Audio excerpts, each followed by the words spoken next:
सोचो अगर आपको एक दिन एक ऐसी रहस्यमयी पेंसिल मिल जाए जिससे आप जो भी ड्रॉ करो वो सच में आपके सामने आ जाए। ऐसा ही कुछ इस आदमी के साथ होता है जिसकी जिंदगी पहले गरीबी और संघर्ष से भरी हुई थी, लेकिन अचानक उसे एक ऐसी ताकत मिल जाती है जो सब कुछ बदल देती है। तो चलिए जानते हैं पूरी कहानी शुरू से। कहानी की शुरुआत एक छोटे से शहर से होती है जहाँ हुवान नाम का एक गरीब आदमी रहता है। हुवान पेशे से एक पेंटर होता है और वह सड़क किनारे बैठकर लोगों की तस्वीरें बनाता है जिससे वह किसी तरह अपना गुजारा करता है। उसकी पेंटिंग बनाने की कला बहुत ही शानदार होती है, लेकिन इसके बावजूद उसे कोई खास पहचान नहीं मिल पाती। इसी दौरान एक दिन एक महंगी स्पोर्ट्स कार आकर उसके सामने रुकती है। कार से एक आदमी उतरता है जिसका नाम इलोंग होता है। इलोंग शहर का एक मशहूर पेंटर होता है और उसकी काफी पहचान होती है, लेकिन असलियत ये होती है कि इलोंग खुद इतना अच्छा पेंटर नहीं होता, बल्कि वह हुवान की बनाई हुई पेंटिंग्स को अपने नाम से बेचता है। इलोंग हुवान के पास आता है और उससे पेंटिंग लेकर उसे कुछ पैसे देता है, लेकिन वह रकम बहुत कम होती है। वहीं दूसरी तरफ वही पेंटिंग इलोंग नीलामी में बहुत ज्यादा कीमत में बेच देता है। हुवान को यह बात अच्छी तरह पता होती है कि उसके साथ धोखा हो रहा है, लेकिन उसके पास कोई नाम या पहचान नहीं होती,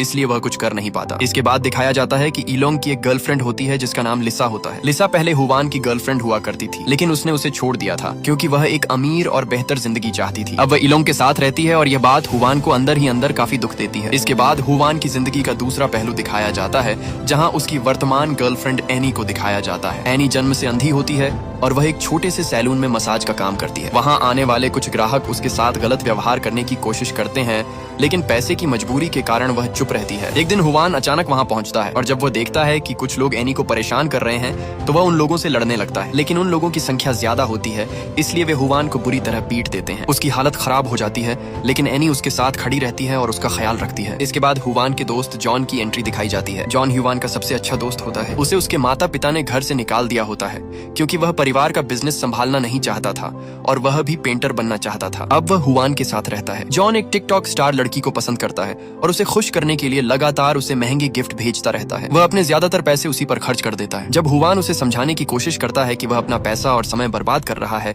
तब जॉन उल्टा उसे ही कह देता है कि उसका पेंटर बनने का सपना भी बेकार है। ये बात सुनकर हुवान चुप हो जाता है। इसके बाद दोनों दोस्त रात में छत पर बैठकर शराब पीते हैं और वहीं सो जाते हैं। इसी रात एक महत्वपूर्ण घटना होती है। अचानक हुवान की आंख खुलती है और वह आसमान में एक अजीब सा दृश्य देखता है। वह देखता है कि एक एलियन स्पेसशिप आसमान में उड़ रहा है। यह देखकर वह हैरान हो जाता है और छिपकर उसकी तस्वीर लेने की कोशिश करता है, लेकिन वह कैमरे का फ्लैश बंद करना भूल जाता है, जिससे एलियंस को पता चल जाता है कि कोई उन्हें देख रहा है। इसके बाद वे तुरंत वहाँ से गायब हो जाते हैं, लेकिन जाते समय वे एक अजीब सी छड़ी जैसी चीज वहीं छोड़ जाते हैं। हुवान उस चीज को उठाकर अपने साथ घर ले आता है। अगली सुबह हुवान अपने दोस्त जॉन को रात की पूरी घटना के बारे में बताता है। वह कहता है कि उसने सच में एलियंस देखे थे, लेकिन जॉन उसकी बात पर विश्वास नहीं करता और उसे लगता है कि यह सब उसका भ्रम या सपना था। इसी दौरान हुवान की नजर उस छड़ी पर पड़ती है जिसे वह पिछली रात लाया था। वह सोचने लगता है कि शायद यह सब सच था। इसके बाद एक सीन में दिखाया जाता है कि हुवान एक बच्चे के लिए पेंटिंग बना रहा होता है। तभी उसकी पेंसिल का रंग खत्म हो जाता है। तब वह उस अजीब छड़ी को पेंसिल की तरह इस्तेमाल करता है और एक गोल सर्कल बनाता है। कुछ ही सेकंड बाद वह सर्कल अचानक एक असली पत्थर में बदल जाता है। यह देखकर हुवान हैरान रह जाता है। इसके बाद वह दोबारा कोशिश करता है और इस बार एक सेब बनाता है। कुछ ही पल बाद उसकी बनाई हुई पेंटिंग से एक असली सेब बाहर आ जाता है। अब उसे यकीन हो जाता है कि यह छड़ी कोई साधारण चीज नहीं है। इसके बाद वह तुरंत अपने दोस्त जॉन को बुलाता है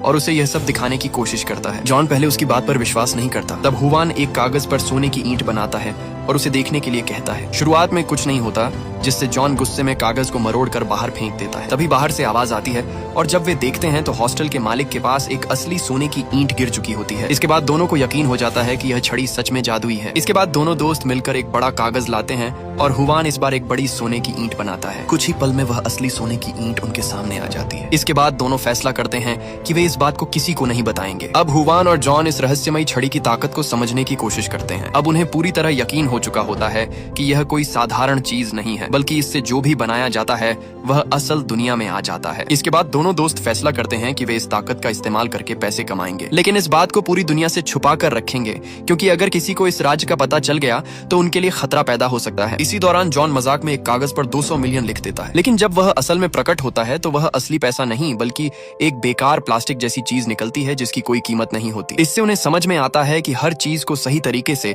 और विस्तार में बनाना जरूरी है। इसके बाद हुवान खुद कोशिश करता है। वह कागज पर विस्तार से नोटों का ढेर बनाता है और इस बार कुछ ही पल में उनके कमरे में असली पैसों का बड़ा ढेर भर जाता है। अब दोनों को समझ में आ जाता है कि सही तरीके से बनाई गई चीजें ही असली रूप में सामने आती हैं। अब उनकी जिंदगी तेजी से बदलने लगती है। वे महंगे कपड़े खरीदते हैं, अलग अलग ब्रांड्स पहनते हैं और अपनी लाइफस्टाइल पूरी तरह बदल देते हैं। फिर वे महंगी गाड़ियां खरीदते हैं और जो गाड़ियां बाजार में नहीं मिलती उन्हें खुद बनाकर इस्तेमाल करते हैं। इसके बाद हुवान हॉस्टल के मालिक के सामने खड़ा होकर कहता है कि वह वहाँ रहने वाले सभी पेंटर्स का किराया अगले 100 सालों के लिए पहले ही चुका देता है। ये सुनकर वहाँ मौजूद सभी लोग खुश हो जाते हैं और उसकी तारीफ करने लगते हैं। अब हुवान एक बड़ा बिलबोर्ड लगवाता है जो ईलोंग के विज्ञापन से भी बड़ा होता है और उस पर लिखवाता है कि वह नंबर 1 पेंटर है। अब धीरे धीरे शहर में उसकी पहचान बनने लगती है। हुवान अपनी ताकत का इस्तेमाल करके एक बहुत बड़ा और शानदार महल बनाता है। वह कागज पर महल की तस्वीर बनाता है और कुछ ही पल में वह महल सच में शहर के बीचों बीच खड़ा हो जाता है। ये देखकर पूरे शहर में हलचल मच जाती है। लोग समझ नहीं पाते कि यह सब कैसे हुआ। कुछ ही समय में वहाँ पुलिस भी पहुंच जाती है और जांच शुरू कर देती है। इसी दौरान हुवान उस छड़ी पर बने एक बटन को दबाता है जिससे पेंटिंग की सारी लाइनें वापस छड़ी के अंदर चली जाती हैं और उसी समय वह बड़ा महल अचानक गायब हो जाता है। यह देखकर सभी लोग और ज्यादा हैरान हो जाते हैं। हुवान और जॉन समझ जाते हैं कि वे जो भी बनाते हैं उसे वापस भी हटा सकते हैं। अब दोनों अपनी नई जिंदगी को और ज्यादा एंजॉय करने लगते हैं। वे अलग अलग चीजें बनाते हैं और अपनी जिंदगी को पूरी तरह लग्जरी बना लेते हैं। एक दिन हुवान एनी को अपने बनाए हुए महल में लेकर जाता है। वह उसे बताता है कि जब वह गरीब था तब वही एक इंसान थी जो उसके साथ खड़ी रही, इसीलिए अब वह उसे एक बेहतर जिंदगी देना चाहता है। उसी वक्त हुवान एनी को शादी के लिए प्रपोज करता है और वादा करता है कि वह पूरी जिंदगी उसका ख्याल रखेगा, लेकिन एनी उसे मना कर देती है और वह कहती है कि वह उसके लायक नहीं है और वह इस तरह की जिंदगी की हकदार नहीं है। ये बात हुवान को थोड़ी परेशान करती है, लेकिन वह उसे समझाने की कोशिश करता है। दूसरी तरफ जॉन की जिंदगी में भी बदलाव आता है। वह जिस टिकटॉक स्टार लड़की को पसंद करता था वह अब उसके महंगे गिफ्ट्स देखकर उसकी गर्लफ्रेंड बनने के लिए तैयार हो जाती है। तभी दुनिया के अलग अलग हिस्सों से खबरें आने लगती हैं कि अचानक चीजें गायब हो रही हैं। कहीं से एक महल गायब हो जाता है और कुछ समय बाद वापस आ जाता है। एक आदमी अपनी कार चला रहा होता है, लेकिन अचानक उसकी कार गायब हो जाती है और वह सड़क पर गिर जाता है। बैंक से भी पैसे गायब होने लगते हैं। इसी के साथ एक और चौंकाने वाली घटना सामने आती है कि एक मशहूर अभिनेत्री की आंखें अचानक गायब हो जाती हैं। इन सभी घटनाओं से पुलिस सतर्क हो जाती है और जांच शुरू कर देती है। उधर हुवान अपनी जिंदगी में मस्त रहता है और उसे यह समझ नहीं आता कि ये सारी घटनाएं उसकी वजह से हो रही हैं। हुवान अब एनी को सच बताने का फैसला करता है। वह उसे बताता है कि उसके पास जो कुछ भी है वह इस रहस्यमयी छड़ी की वजह से है, लेकिन एनी को इस बात पर भरोसा नहीं होता। वह उससे कहती है कि अगर यह सच है तो वह उसके लिए आंखें बनाकर दिखाए। इसके बाद हुवान उसके लिए आंखें बनाने की कोशिश करता है। पहली बार जब वह आंखें बनाता है तो वे सही तरीके से काम नहीं करती। वे सिर्फ अलग अलग आंखों के रूप में बाहर आती हैं। वह दोबारा कोशिश करता है और इस बार हुवान एनी की पूरी तस्वीर बना लेता है जिसमें उसका चेहरा, शरीर और आंखें सब कुछ होता है। जैसे ही वह पेंटिंग पूरी होती है अचानक एनी उस पेंटिंग के अंदर खींच जाती है और कुछ ही पल बाद वापस बाहर आ जाती है। अब वह सच में देख सकती होती है। यह उसकी जिंदगी का पहला मौका होता है जब वह अपनी आंखों से दुनिया को देखती है। वह सबसे पहले हुवान के चेहरे को देखकर भावुक हो जाती है। यह उसके जीवन का एक बहुत ही महत्वपूर्ण पल होता है। लेकिन इसी के साथ साथ दुनिया के अलग अलग हिस्सों में हो रही अजीब घटनाएं और भी बढ़ने लगती हैं। पुलिस को अब यह शक होने लगता है कि इन सब घटनाओं के पीछे कोई बड़ा कारण है। अलग अलग जगहों से रिपोर्ट आती है कि कीमती चीजें अचानक गायब हो रही हैं और फिर कुछ समय बाद कहीं और दिखाई दे रही हैं। पुलिस यह भी नोटिस करती है कि कुछ महंगी कारें जो हाल ही में चोरी हुई थी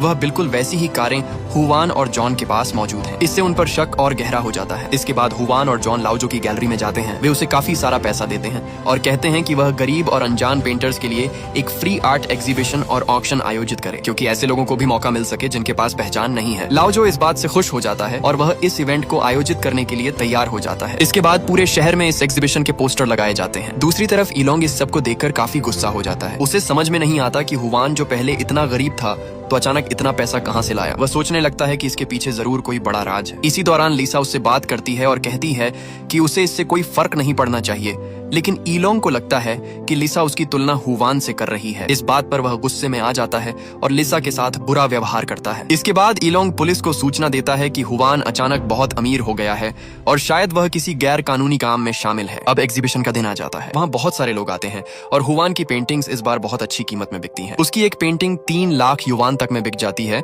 जो पहले कभी संभव नहीं था। लेकिन जब यह सब चल रहा होता है तभी पुलिस वहाँ पहुंच जाती है और हुवान से पूछताछ शुरू कर देती है। वे उससे पूछते हैं कि उसके पास इतना पैसा कहां से आया। पुलिस यह भी बताती है कि उसकी कुछ कारें उन कारों से मिलती जुलती हैं जो हाल ही में चोरी हुई हैं, इसलिए वे उस पर शक कर रहे हैं कि वह चोरी के मामले में शामिल हो सकता है। इसी दौरान जॉन आगे आता है और पुलिस से पूछता है कि क्या उनके पास कोई पुख्ता सबूत है। पुलिस के पास कोई ठोस सबूत नहीं होता, इसलिए वे उसे गिरफ्तार नहीं कर पाते और वहां से चले जाते हैं। लेकिन अब पुलिस उन दोनों पर नजर रखने लगती है। इसके बाद जब हुवान घर लौटता है तो वह इन सभी घटनाओं के बारे में सोचने लगता है। धीरे धीरे उसे समझ में आने लगता है कि वह जो भी चीज बनाता है वह असल में कहीं से गायब होकर यहाँ आ रही है। यानी वह नई चीजें नहीं बना रहा, बल्कि उन्हें एक जगह से दूसरी जगह ला रहा है। यह बात समझते ही वह चौंक जाता है। उसे तुरंत याद आता है कि एनी की आंखें भी उसी ने बनाई थी। इसका मतलब ये हो सकता है कि वे आंखें किसी और की हों। इसी समय खबरों में यह दिखाया जाता है कि एक मशहूर अभिनेत्री की आंखें अचानक गायब हो गई थी। अब हुवान को शक होने लगता है कि कहीं एनी की आंखें उसी अभिनेत्री की तो नहीं है। ये सोचकर वह परेशान हो जाता है। इसी दौरान रात में एक और घटना होती है। लिसा, जिसे इलोंग ने मारा था, वह हुवान के घर आती है। वह उससे अकेले में बात करना चाहती है। दोनों बैठकर बातचीत करते हैं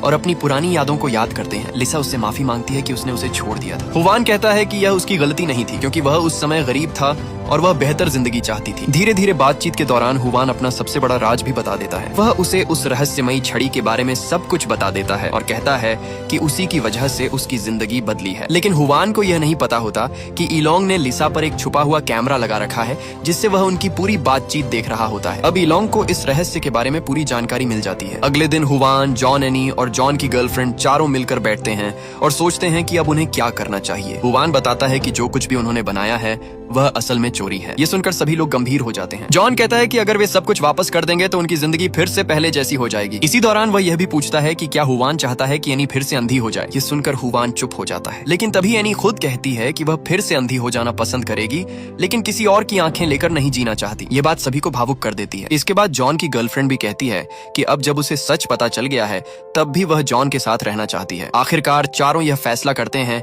कि वे उस छड़ी को पुलिस को सौंप देंगे ताकि कोई भी उसका गलत इस्तेमाल न कर सके। लेकिन जब वे उस छड़ी को लेने के लिए जाते हैं तो देखते हैं कि वह वहां से गायब हो चुकी है। अब उन्हें समझ में आता है कि कोई उसे चुरा चुका है। अब उन्हें इस बात का अंदाजा हो जाता है कि यह काम इलोंग का ही हो सकता है, क्योंकि वही उनके राज्य के बारे में जान चुका था। दूसरी तरफ दिखाया जाता है कि अब वह छड़ी इलोंग के हाथ में आ चुकी होती है। जैसे ही उसे इस छड़ी की ताकत के बारे में पता चलता है, वह तुरंत इसका इस्तेमाल करना शुरू कर देता है। वह सबसे पहले अपने लिए एक बहुत बड़ा और आधुनिक आर्ट एग्जीबिशन सेंटर बनाता है, जो पहले कभी नहीं देखा गया होता। इसके बाद उसका लालच और बढ़ने लगता है। वह सिर्फ एक आर्ट सेंटर पर नहीं रुकता, बल्कि वह एक विशाल राजमहल भी बना देता है। ये महल किसी साधारण जगह पर नहीं, बल्कि एक बेहद महत्वपूर्ण जगह पर बनाया जाता है, जिससे आसपास के लोगों में घबराहट फैलने लगती है। इलोंग अब खुद को एक राजा की तरह देखने लगता है। वह इस महल में रहना शुरू कर देता है और खुद को सबसे शक्तिशाली मानने लगता है। इसके बाद वह एक मशहूर ब्यूटी क्वीन को जबरदस्ती अपने पास ले आता है ताकि वह उसे अपनी रानी बना सके। वह एक मंच तैयार करता है और सबके सामने ऐलान करता है कि अब वह इस पूरे राज्य का राजा है और यह लड़की उसकी रानी होगी। उधर पुलिस को भी इस महल और इलोंग की हरकतों के बारे में पता चल जाता है। उन्हें यह समझ में आ जाता है कि यहाँ कुछ बहुत गलत हो रहा है। इसी वजह से पुलिस वहाँ पहुँचने की तैयारी करती है। दूसरी तरफ हुवान और उसके दोस्त भी